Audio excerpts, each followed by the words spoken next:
Hi there. Good morning. A beautiful cold morning from South Africa. So today I thought I'm going to try going live on YouTube because I do really enjoy going live on Facebook. But there was a lot of things that have been bubbling up in me that I've been thinking about that I just feel like could I have my own little rant or could I have my own little share for the morning? So if that is okay with you, just hear what I've got to say. There's a lot of mistakes that we make as people, but oftentimes we don't learn from those particular mistakes. And the mistakes that I've learned over the last 2 to 2.5 years have been fundamentally life changing. Okay, so here's a few basic mistakes, both from a real estate investor perspective as an entrepreneur. So, of course, you go live and then all of a sudden, snotties and things decide to want to come up in your face. But nonetheless, one of the major things that I have learned over time, people are naturally jealous. It's not a bad thing, it's not a good thing, it just is, right? As you move up the economic ladder, you will lose friends, and I've lost friends. People really, really love, that really nice girl or guy who's poor, who's really, really kind, because we like good hearted people, we like honest people. But somewhere along the line, in human nature, we also like a lot of good old poor folks. Okay. I've lost friendships in pursuit of simply being able to design a life that allows me to spend a lot more time with my family, with my kids, with my growing kids.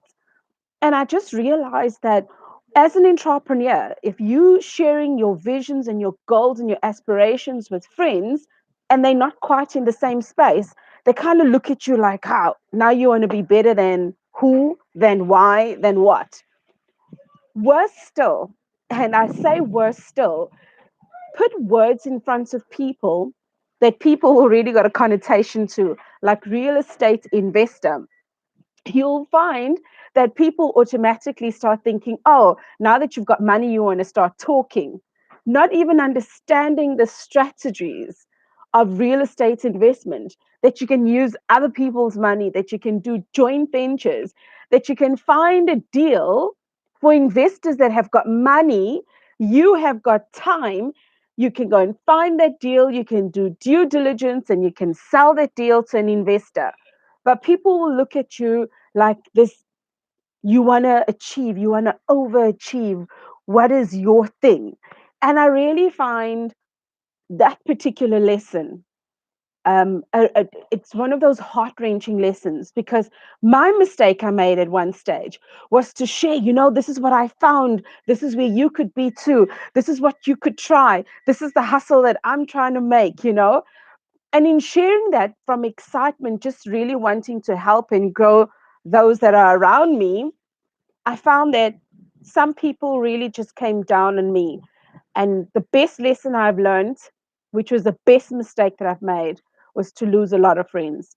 I lost a lot of people that I called friends. So here's a good lesson from a mistake. If you lose people, it's okay. You'll get over it and you'll meet new people. Those are some of the mistakes that I've learned on just overly ready to prepare, overly sharing, ready to share and help people. That is a mistake sometimes, because when you let people know your dreams and your aspirations, they tend to pull you down. I can remember early days when I decided I'm going to start my training and coaching company. I shared this with all and sundry, another mistake, me and my big mouth. Shared this with people and said, you know what, I know I'm good. And we all knew transactionally that I was good. There was evidence around me that I was good transactionally at what I did.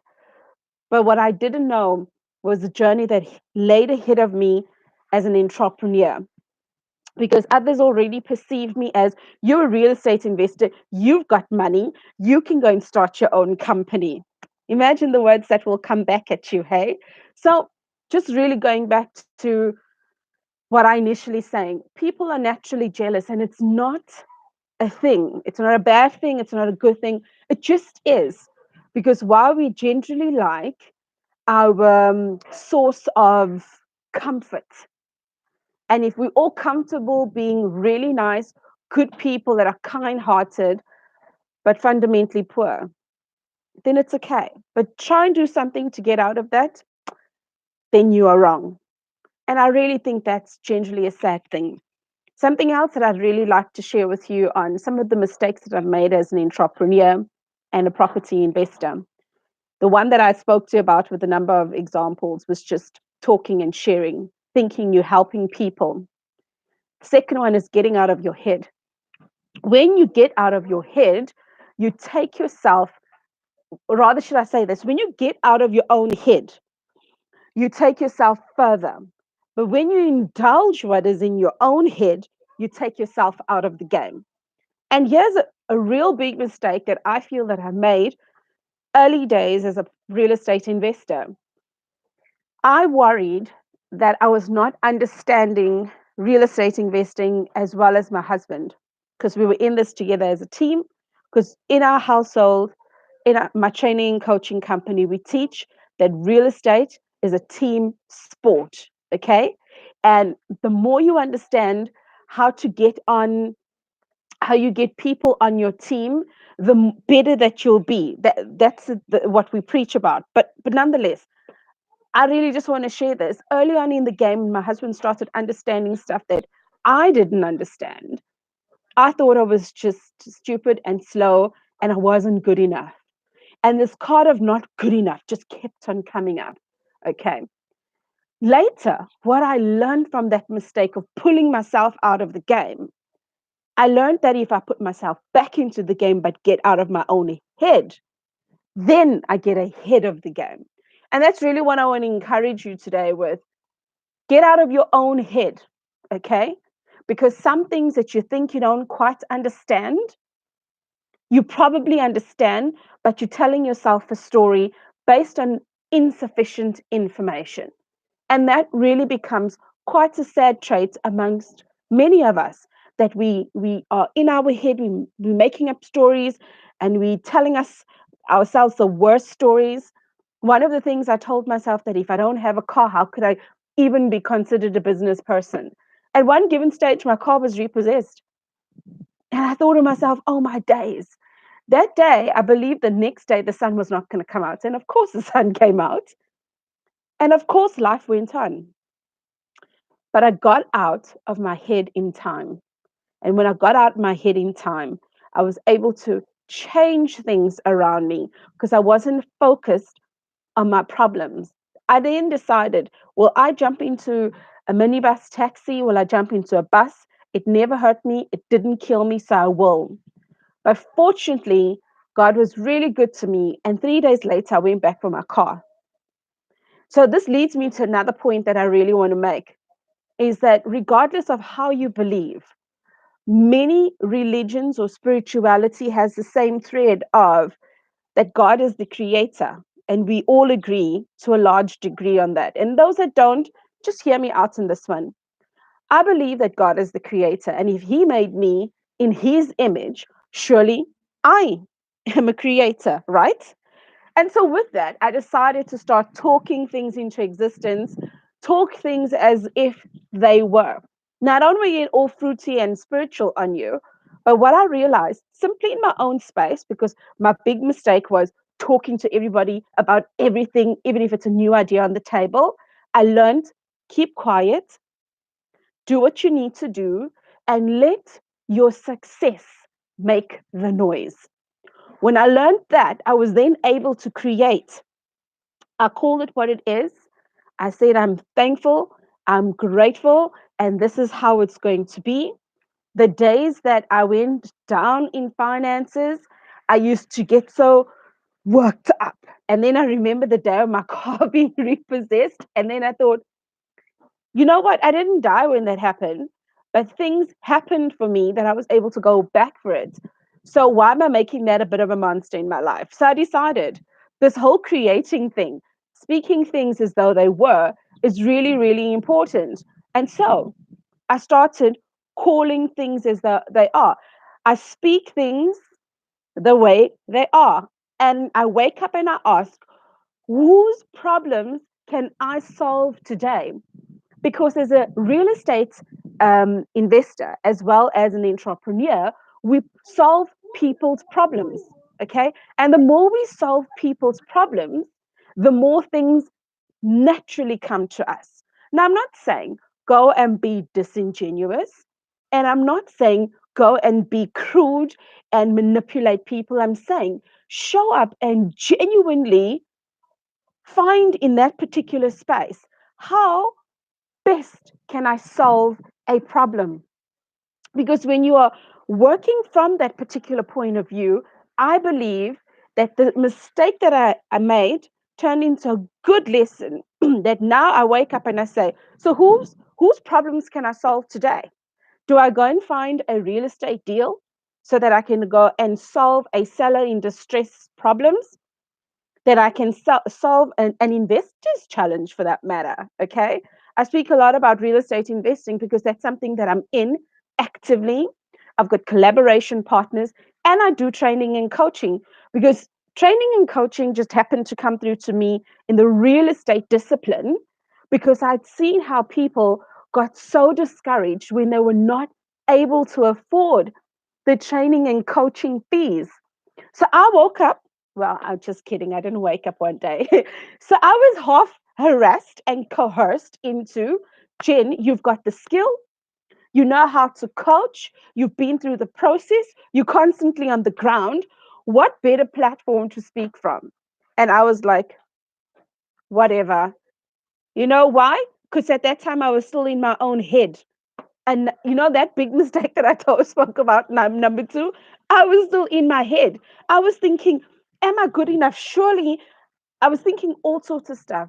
But when I got out of my head and I said, Jen, you've stopped speaking, shouting out from the rooftop. You're now out of your own head. What do you think could happen from here? You guessed it. I spoke it into existence. I said, I am a successful trainer and coach within the property or the real estate investing space. I meet people at the point of need where they cannot attain huge coaching fees. I create a community because property is a team sport and we work better together. Because some strategies, I live precariously through M5 Property Addicts, which is a collaboration partner. But does it make me any less of an investor? No, because I'm still on the ground. I still find deals. I still run my numbers. I still network. I still negotiate. And I have the right people that I'm surrounded by. And from there, I now help future and present real estate investors really get off the starting block. It's those small little baby steps because I spoke it into existence. So today I really thought, let me try going on onto YouTube live. I've never been here live, but I've been here encouraging people. I've been here sharing with people, and I've been here because I really just want to get the word out there saying, if you're a real estate investor or you are an entrepreneur, look at the mistakes that you've made because that is probably the cornerstone of what you're supposed to excel at. And let me put it out like this. If you've made mistakes and you think you can't get over it, find out what is the lesson in that mistake that you made. Because when you find the lesson in that mistake that you made, somewhere along the line, that could be what helps you turn the corner. And like, for example, last night, I cannot explain to you the level of my excitement. The level of my excitement is my current property coaching students have now embarked on the 90-day challenge. And I said to them, because we do things together and property is a team sport, I too, with the very same methods that I'm teaching you, I will be using exactly the same thing. There's other secrets I haven't told them yet that are coming, extra bonuses. Like I loaded this course to a point that when you're done with the 8-week program and you're done with the 90-day challenge, it's a 5-month period. If you have not gotten something done, then you question yourself, is this truly for you? Without spending crazy amounts of money. And I respect people that at the end of the day spend crazy amounts of money because I'm one of them. I'm one of them. I spent a stupid amount of money, my husband and I, to get into coaching. But 2.5 years later, where has it brought us? My husband has fired his boss. Real estate, passive income, pays him monthly. And every day he wakes up and he is energized because he gets to having conversations with future investors, with current investors, and him and his business partner are able to expand exponentially. And we leverage off of each other.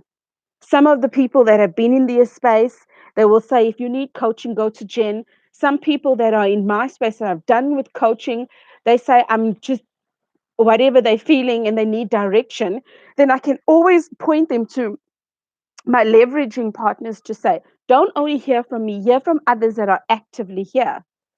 So again, today was a bit of a rant as well on YouTube. No particular formal script, but there were a few ideas that I did put down in the description. This is just me sharing from my heart to say, if you think you can, you're right. And if you think you can't, you're right. We know that, right? It sounds cliche, but it is so, so darn true to life. It is so true to life that when we look back at what we told ourselves we can do and we can't do, it happened. And I woke up this morning and I said, today, whose problem am I going to solve? Because if I am in the spirit of solving another person's problem, I model myself after the creator. And the creator, what did he do? He spoke things into existence. And so I speak things into existence. My friend, entrepreneur, real estate investor watching this, I want to share with you today. If you think you got problems, no, you don't have problems. Look at that problem. Look at the lesson from that problem. You may just have something golden that you need to share with the world through that mistake that you made that turned into solving somebody else's problem. So I really trust that you, when you do listen to this, that you enjoy it. And again, like I said, it's a bit of a rant, I know, but I just truly believe that somebody needs to hear this today. Somebody needs to understand fundamentally that we go through stuff, but we don't go through stuff for nothing. When we go through stuff, get out of our own heads to really, really, truly understand what is at play. Because when we shift out of our comfort zone, everything, I believe, this whole universe conspires for our greatness to come out. You can have an idea, your friend can have an idea, and your friend's friend can have an idea, and all three of you have the perfect same idea, but you will deliver that in such a fundamental different way. You know why? Because of the mistake you made, the lesson that you learned from it, and therefore you're speaking from a space of authenticity of who you were meant to be. So speak out your truth, speak out your power, don't hold back. Where you can solve problems, solve them, even if you're in the midst of crazy, stupid debt. I know what I'm speaking about. Been there, done that, got the t shirt. Use a t shirt as a floor rag. Bleach that floor rag and use it again as a floor rag. But nonetheless, that is me, Genevieve Stafford Jack, just coming to sharing with you a bit of motivation, a bit of inspiration, but a whole lot of love. Take good care.